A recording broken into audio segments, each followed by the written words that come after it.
% ہیں. تو اتنی بڑی آبادی میں جتنے بھی آپ دیکھیں ہمارے کوئی گاؤں ہو, شہر ہو, کوئی بھی بستی ہو, اس میں اگر 100 کے قریب مسلم خاندان ہیں تو وہاں پر 5 یا 6 مسیحی ہیں. تو ان کی آپس میں بنتی اس لیے اکٹھے رہ رہے ہیں, تو بنتی بھی آپس میں, کوئی مسئلہ بھی نہیں ہے, ایک دوسرے کے گھر لینا دینا بھی ہے, ایک دوسروں کے گھروں میں جا کر کھانا بھی کھاتے ہیں, شادی بیاہوں میں بھی شریک ہوتے ہیں. تو سب کو پتہ ہے. پھر ہر مسیحی کو یہ پتہ ہے کہ قرآن پاک میں 20 سے زیادہ دفعہ یسوع المسیح کا نام دیا گیا ہے, 20 سے زیادہ. پھر یہ بھی ہر ایک کو پتہ ہے کہ ایک پوری سورت مقدسہ مریم کے نام پر. پھر یہ بھی پتہ ہے کہ آل عمران, سورت آل عمران کے اندر بھی سارا کرسمس کا واقعہ بھی ہے, پیدائش کا واقعہ بھی ہے, سب کو پتہ ہے. اس لیے کوئی بھی مسیحی قرآن پاک کو جلانا تو کیا قرآن پاک کے بارے کچھ کہنا بھی وہ گوارہ ہی نہیں کر سکتا, یہ سوچ نہیں سکتا. پھر ایک آپ یہ دیکھیں کہ اگر کسی نے قرآن پاک جلایا, وہاں لکھا گیا, وہاں سنا ہے کہ وہاں کسی نے لکھا تھا کہ میرا نام یہ ہے, اور میں کل سے سوچ رہا ہوں کہ اگر کوئی بھی ذی عقل شخص ہو اور وہ یہ سوچے کہ کوئی اس طرح کا کام کرے, اور اسے پتہ ہے کہ ملک میں قانون 295 ABC موجود ہے, اسے یہ بھی پتہ ہے کہ ہمارے مسلم بھائیوں کا جو قرآن پاک سے پیار ہے, عقیدت ہے, عشق ہے, اس کی کوئی انتہا نہیں, وہ جان دے دیں گے, قربان ہو جائیں گے. تو اس طرح میں سوچتا ہوں کہ اگر کوئی شخص ایسا کرے, اس کو پتہ ہے کہ مجھے تو زندہ ہی زمین کھا جائے اگر میں یہاں پر ایسا کروں, یا عثمان اٹھا لے تو کر ہی نہیں سکتے جب تک کوئی خاص پلاننگ نہ ہو. لوگوں کے اپنی ذاتی رنجشیں ہیں, پیسوں کا لینا دینا ہے, کئی چیزیں ہیں, مکس ہیں. تو اس وجہ سے جس نے بھی یہ کیا ہے یہ انتشار پھیلانے کے لیے کیا. تو سب سے پہلے میں بھی اپنے سب بھائیوں کے ساتھ مل کر قرآن پاک کے جلائے جانے پر میں بہت شرمندہ بھی ہوں, اور اس کے لیے ہم معذرت بھی چاہتے ہیں, مذمت بھی کرتے ہیں.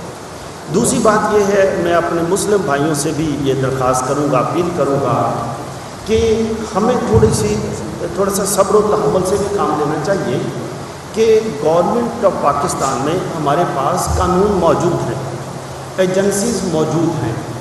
تو اس ایسے اگر کوئی جس طرح یہ ہوا ہے اس کی تحقیق کرائی جاتی بجائے یہ کہ ایک دم مسجدوں میں اعلان ہو جاتا ہے, اور اعلان ہونے کے ساتھ ہی لوگ اکٹھے ہونا شروع ہو جاتے ہیں. تو لوگوں نے اکٹھے ہو کر بس ایک دم دھاوا بول دیا ایک دم, اور لوگ جو تھے بہت سارے لوگ وہ پہلے سے ہی گھروں سے بھاگ گئے تھے. میں ان مسلم بھائیوں کا بھی, بہنوں کا شکر گزار ہوں جنہوں نے اپنے پڑوس میں رہنے والے مسیحیوں کو بتا دیا تھا کہ آپ بھاگ جاؤ, یہاں سے نکل جاؤ, تمہارے لیے خطرہ ہے. لوگ کئی لاہور آ کر انہوں نے مطلب ایسا بھاگے ہیں, لاہور آ کر انہوں نے سانس لیا, اور بھی کچھ کھیتوں میں بھاگ گئے. پورا دن ہی ادھر ادھر چھپتے رہے, کیونکہ یہ صبح 6 بجے کی بات ہے جب سے یہ مسئلہ شروع ہوا. پھر یہ ہے کیونکہ مساجد میں اعلان ہو گیا, تو اس طرح سے کوئی 20 سے زیادہ چرچ لائے گئے. وہاں پر اس علاقے میں بستی میں تو 4-5 ہی چرچ تھے, اس کے ساتھ جو متصل چھوٹے چھوٹے گاؤں ہیں, اب وہاں پر بھی یہی کام شروع ہوا.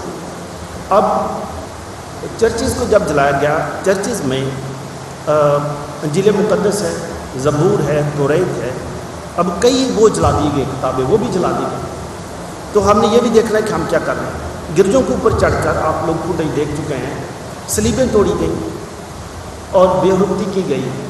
اس کے علاوہ پھر آخر میں قبرستانوں میں جا کر, قبرستان کا نزدیک, وہاں جا کر بھی قبروں کو مسمار کیا گیا, وہاں صلیبیں لگی ہوئی تھیں. تو میں سوچتا ہوں جس طرح سے میں نے پہلے کہا, جب ہمیں فون آنے شروع ہوئے کہ بشپ صاحب ہمارے لیے کچھ کریں, انہوں نے کچھ نے آپ کا نام لیا کہ بھائی علامہ طاہر اشرفی کہاں پر ہیں.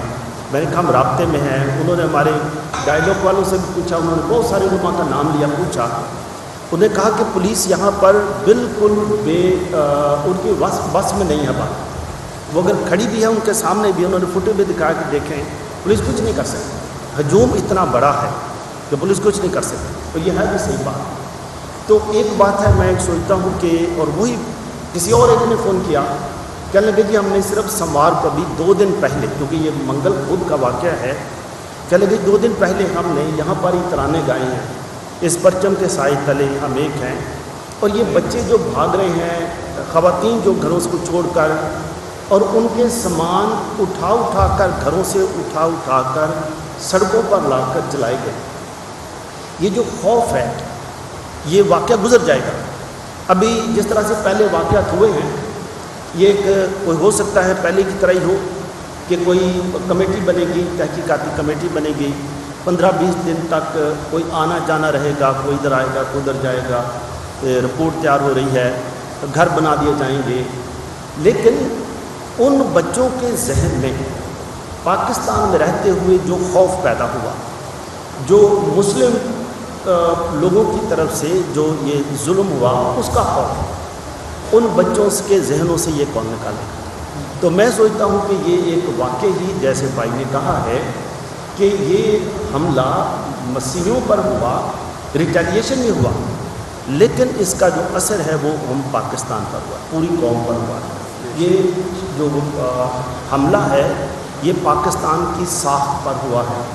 بے شمار باہر کے جو لوگ ہیں وہ بھی اس کو دیکھ رہے ہیں، پوچھتے ہیں کیا ہوا، تو ہم ان کو بتا رہے ہیں۔ اور آپ کو میں بتاؤں کہ ہم ہر پاکستانی اسٹوڈنٹس کو، یہ سینٹ اینتھنی اسکول ہے جہاں پر ہم، چاہے اس میں کرسچن مسلم ہیں بچے ہیں یا مسلم، یہاں پر بھی آبادی کے لحاظ سے یہاں پر تقریباً 95% بچے مسلم ہیں۔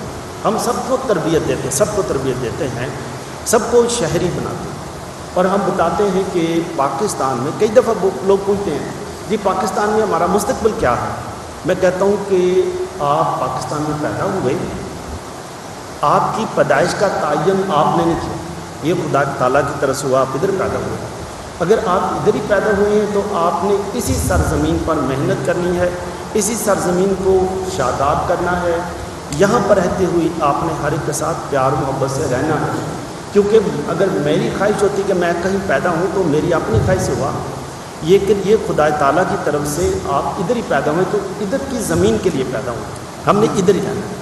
تو آخر میں میری دعا بھی ہے کہ خدا ہم سب کو برکت دے تاکہ ہم بڑے تحمل کے ساتھ، اگر کوئی، اب خدا کرے کہ ایسا واقعہ نہ ہو، لیکن اگر کوئی ایسی بات ہوتی بھی ہے تو اس کی تحقیق کی جائے، تاکہ فرد واحد، اگر یہ شخص نے، فرد واحد نے کام کیا تو پوری آبادی کا اس سے کیا قصور؟ پوری آبادی کو تو نہیں نقصان پہنچانا چاہیے۔ وہاں کا جو فادر ہے، پریسٹ ہے، اس کا تو اس میں کوئی قصور نہیں، اس پر حملہ ہو جاتا ہے۔ اب گرجے شہید